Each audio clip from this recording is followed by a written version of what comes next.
I love you, Dennis, Chloe wept. I love you more than anything, I really do. Sit down, Reggie Penn, the youngest Penn of the triplets, shoved her dismissively away. Her thin little body was unable to hold up against his strength. She fell against the wall and slipped down onto her bottom, weeping. Marcus, the eldest triplet by minutes, circled Dennis like a hyena stalking its prey. Dennis should have known. Nowhere in the shady city was safe from her. He had been so careful in hiding Chloe. One of the clients must have sung. Chloe wasn't a knock-knock girl, though. Tabitha shouldn't have known about her. Surely a stern warning for using the club as a venue for prostitution would be called for. A debt to pay for the money he had collected, perhaps. Dennis wondered if they had found out he had spoken to me, a reporter. The Penns were only at 2/3 of their strength, but the odds were still stacked in their favour. I'll pay you half of everything I earned, Dennis pleaded. Reggie laughed. Marcus remained stoic. Reggie's grin was sinister under a mop of blonde hair. Clearly he was high on something. Don't hurt him, I like doing it, Chloe called out. He wanted to make money and I wanted to make him happy. Marcus' lips tightened. Reggie folded his arms. Dennis knew this wasn't going to be a stern warning. Tabitha was sensitive on certain subjects. You should know that better than most. Pack him up for the auction house, was Marcus' decision for Dennis. The girl will come with us too. Dennis' chances of survival were becoming even more limited by the minute. The room in the auction house he had been taken to only offered one route of escape. The smell of perfume Chloe had generously sprayed on, perfume Dennis had given her, masked the odour of damp rot from the old artefacts that would normally be kept there. Come on, guys, he's sensing this. You're businessmen. The girl told you she consented to it. She consented to all of it. Kept her safe. I'll cut you in, all three of you. You talk so much bullshit I can smell it in your breath, you slithering cunt, Reggie grinned. Marcus turned to him with a gaze. No gesture or words. His brother fell silent. You're telling me that she consented to hundreds of men, Marcus pressed.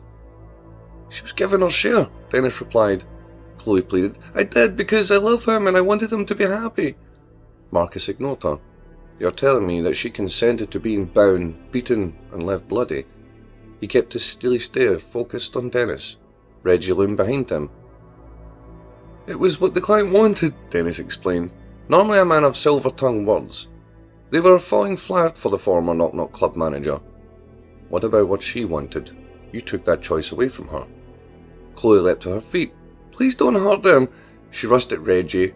Her tiny fist pounded on his chest. He grabbed her narrow wrists. She look at this, he jested, shoving Chloe's malnourished frame back into the chair again. She dropped her head into her hands and started to weep. You took that choice away from her, Marcus repeated, just like you took the choice away from all those other little girls. Dennis' eyes widened. Shit, he thought. They weren't really there about prostituting Chloe after all. It was about his taste for young flesh, underage flesh. Tabitha had been biding her time, torturing him. Finally she was ready to deliver her punishment. It didn't make any sense that she would leave it to the triplets, though. She made Dennis her whipping boy years ago. Surely she would have wanted to be there for the finale. Without the bitch in the red dress pulling the strings of her triplet marionettes, it seemed even more chilling, more uncertain. That hasn't been an issue for a long time. I gave up everything. I gave up my family, just ask the boss lady. Marcus flanked his right. Dennis had a clear view of the doorway. He could take his chances and run for the door, but had he become so heartless and self-preserving that he would leave Chloe in the hands of the Penns? She was a victim as far as they were concerned, but if Dennis fled, who knows what they would do to deliver their own brand of justice. I'm giving you a choice. Life or death, Marcus stated, his voice booming in echo against the old walls of the auction house. Life, Dennis. Live with me, Chloe screamed. Reggie clasped her chin. His thick blonde hair concealed some of his spark behind his eyes. If you don't shut up and let us do his job, I'm going to cut him open from tip to toe, Reg. Reg looked back at his brother. She's really grinding me. Her whining voice is getting my last nerve about half an hour ago. Let me go. I'll go far away. You'll never have to hear from me again. I'll disappear, Dennis put in. Marcus needed confirmation. So you're choosing life. Dennis hadn't survived as long as he had without having his wits about him. He was shrewd enough to know that whatever the Penns had planned for him, death would be preferable. But he had his son Milo to think about. He hadn't seen his boy in years. He would be so grown up by now. He wondered if the head of the thick dark hair he had been born with would have lightened or if it was still the same. Olivia, his ex-wife, had wanted to change the world in her own little way, make it a better place. She thought she had been helping those little girls by bringing them into her home as a social worker. She didn't know she had been bringing them into the clutches of a predator. Tabitha had been one of those little girls. She had been the one to tame that predator, removing his sharp teeth and his appetite along with it. Life, Dennis agreed. Whatever horrors the triplets had to inflict would be nothing if it meant seeing Milo again. Marcus turned with raised eyebrows to Reggie. Reggie drew a phone from his back pocket of the black jeans he wore. He dialed. There were a few rings that seemed to echo the beat of Dennis's heart. Ring, ring, ring, ring, ring, ring. We're going to need Kathy down here. Dinner for two. No, Dennis cried out. No, I changed my mind. I'd shoot Dad, please. Too late, said Marcus simply. With a whack, Dennis was knocked out cold. When Dennis came to again, they had stripped him naked. He tried to run towards Chloe, who waited hysterically in the hall. They caught him and dragged him back. Reg, Dennis tried the younger, please don't do this. One thing I've learned, Reggie replied, people suck, and you're the dregs of them all. Abandoning reasoning due to the danger he was in, Dennis did try to run, but like a rabbit caught in a trap, there was no logic to his escape. An excruciating hour later, the security door buzzed. Reggie answered and allowed entry to a skeletally thin man who reached over 6 foot tall. He was the monster of a man they called Big Cathy. He was so called because of the catheter and his hand attached to a drip he pulled behind him. He wasn't long for the world. Cathy was an AIDS patient. He would be dead soon by some disease or other, but in the meantime the Knock Knock Club kept him in a life of luxury because they found him most useful. The HIV virus proved a useful tool in threatening enemies when they refused to cooperate, and when all else failed, a way of inflicting a slow and painful death. There were treatments, of course, but the virus was still enough to elicit fear in the most stubborn. Cathy was treated like a king on behalf of the headliners. In return, he would oblige their wishes. Tabitha was a good woman as far as Cathy was concerned.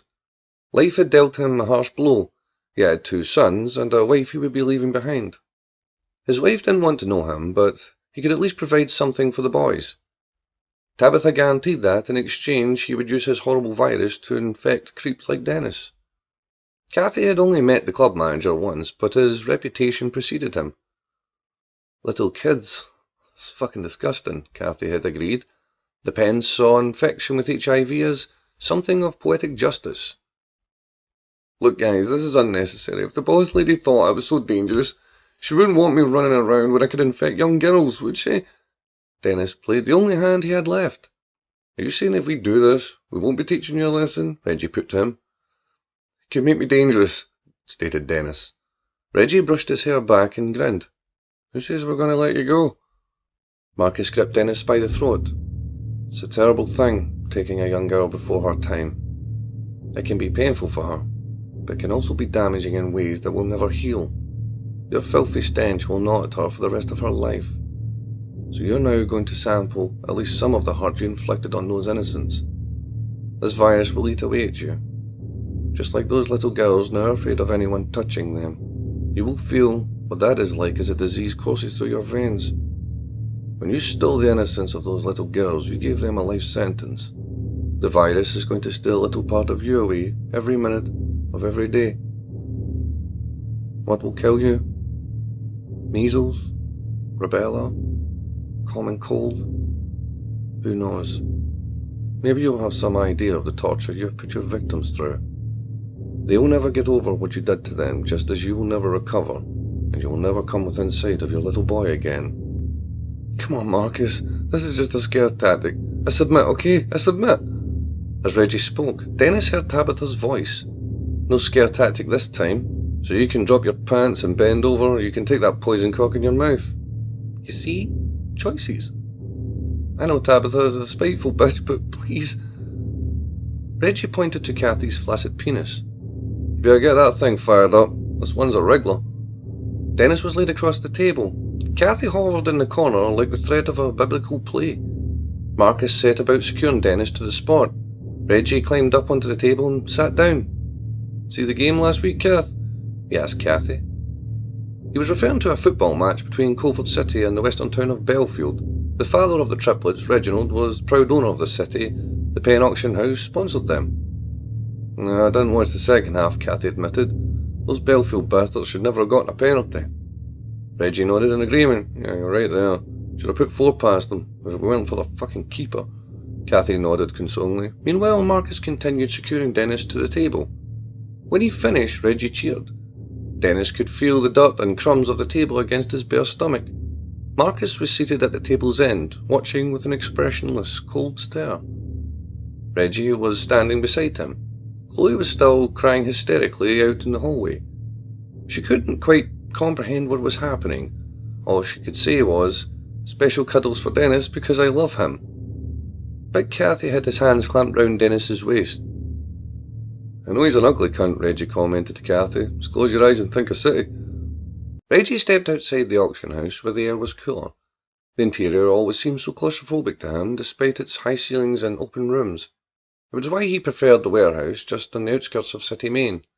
It was the warehouse he kept 33 kgs of rats. Ever since his father gave him a black rat on his 14th birthday, he had a fascination with rodents. Rats especially. Next to humans, rats were the most successful species on Earth. But unlike humans, they still operated on an instinctual level. That spoke volumes for them as far as Reggie Penn was concerned. He liked to watch them, observe their behaviour patterns, and apply that to human interactions. He guessed he was a scientist at heart. If his mother hadn't wanted him to take his share of their namesake auction house, he could have been in a lab somewhere. But there he was helping his brothers keep things running smoothly.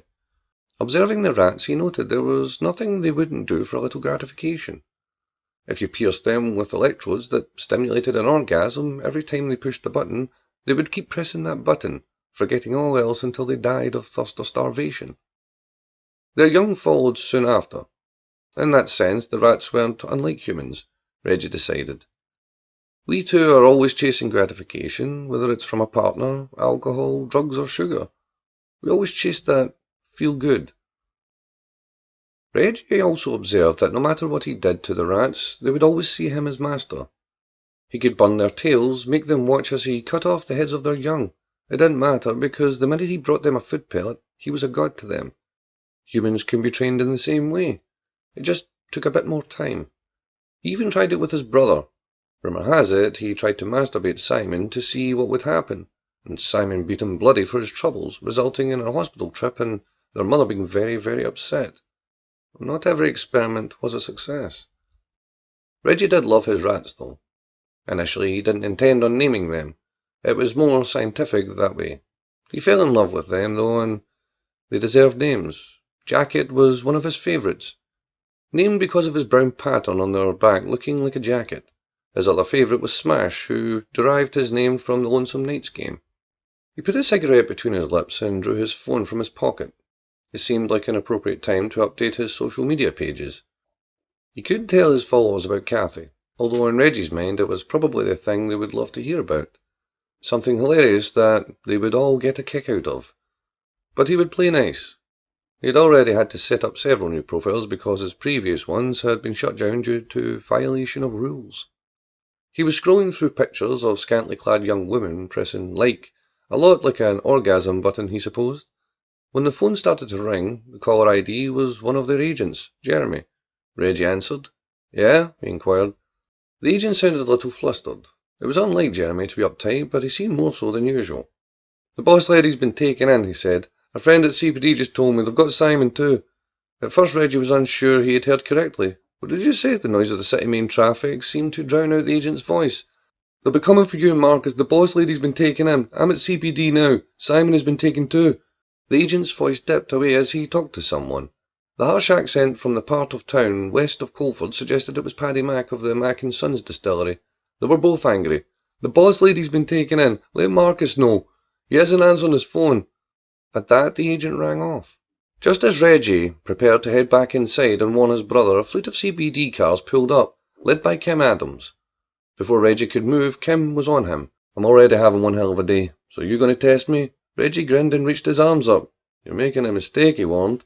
"Yeah, your brother said the same thing. The CBD officer's closed in." Reggie Penn was taken into custody. Marcus growled at the noise of the commotion. He sensed what had happened, but it was too late to retreat. He hated the idea of being forced into retreat anyway.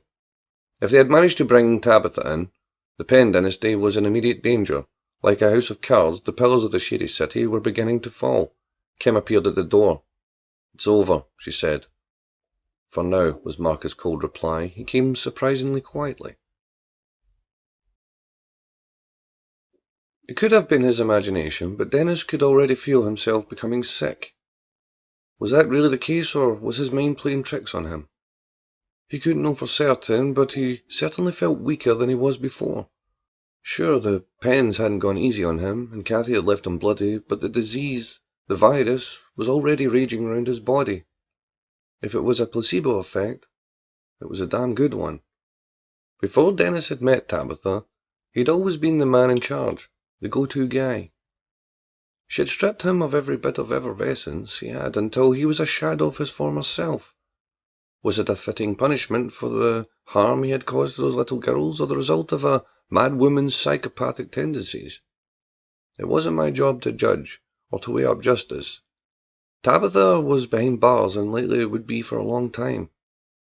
Nothing was going to delete what Dennis had done to those little girls, or his turning simple-minded, desperate girls like Chloe to prostitution. What mattered then was how he was going to use what time was left for him. Trapped in the auction house, he had limited options, but a guy like Dennis was never held back completely. He could at least make strides to protect himself. "Chloe," he called. She had never left his side. The parents weren't exactly stopping her leaving, but it wouldn't be likely she could walk out of the auction house so easily. She chose to wait with him. Wait for inevitable death. In the end, maybe she would climb into the coffin beside him. It may be difficult to understand, but she truly believed she couldn't live without him. "You have to go," he said. "No," she squealed. She had been waiting on him asking this of her, but it was the one thing she wouldn't give. "I'm not leaving you." "You have to. I need you to find me a doctor. If you ask Marcus, he will allow it, please. I need you to fetch me a man named Dr. Winslow." Chloe blinked the tears away that were forming in her eyes. "Marcus will let him come here. He's the only one who can help me. He's the only one who stands a chance of helping me live long enough to see an end to all of this." "I'll find the doctor," cheered Chloe. "I'll find him, and we'll make you feel better, I promise. I'll give Marcus whatever he wants, and Reggie too, if you like." Dennis managed a smile. He shifted on the wooden panelled floor and winced in pain. "Good. You need to ask Marcus very nicely to bring me to Dr. Winslow. Can you do that?" Chloe nodded simply. She looked a little confused and upset. "Still, so he needed more confirmation. Repeat it back to me, kid." "I asked for Dr. Winslow. I asked Marcus really, really nicely." Dennis managed a smile again. She was so glad she could cheer him up. Speaking more to himself, he said, "She thinks she's got the last laugh. I'm going to fuck her up. If I'm going down, I'm going to make her sorry she ever crossed my path." Chloe blinked, perplexed. The bitterness in his voice wasn't like him. He was normally so calm, even under dire circumstances. The point was moot anyway, because CBD had already landed on the auction house. Marcus was under arrest, and as the officers burst into the room where Dennis was being held, he and Chloe were separated. It seemed Dennis' day of beating and questioning was far from over. As manager of the Knock Knock Club, and willing to talk against his headliner masters, Dennis was an incredible asset for the lawmakers as the trial was set. Chloe looked up to Kim's strong, protective face. It reminded her of a lioness she had seen at the city zoo when Dennis took her once to meet a client. The lioness had put herself in front of the cubs and watched the alpha male closely. The alpha male was intimidated. They wouldn't approach the cubs whilst the lioness was around. "Are you hurt, pet?" she asked softly. Chloe managed to smile despite herself. "I'm fine." Kim reached her hand out and clasped Chloe's. "I'm going to need you to come with me, okay, pet? It's going to be okay." She spoke into her comm device. "I need some women officers in here." Thanks to Hicks's agents, Chloe was taken to the safety of CPD.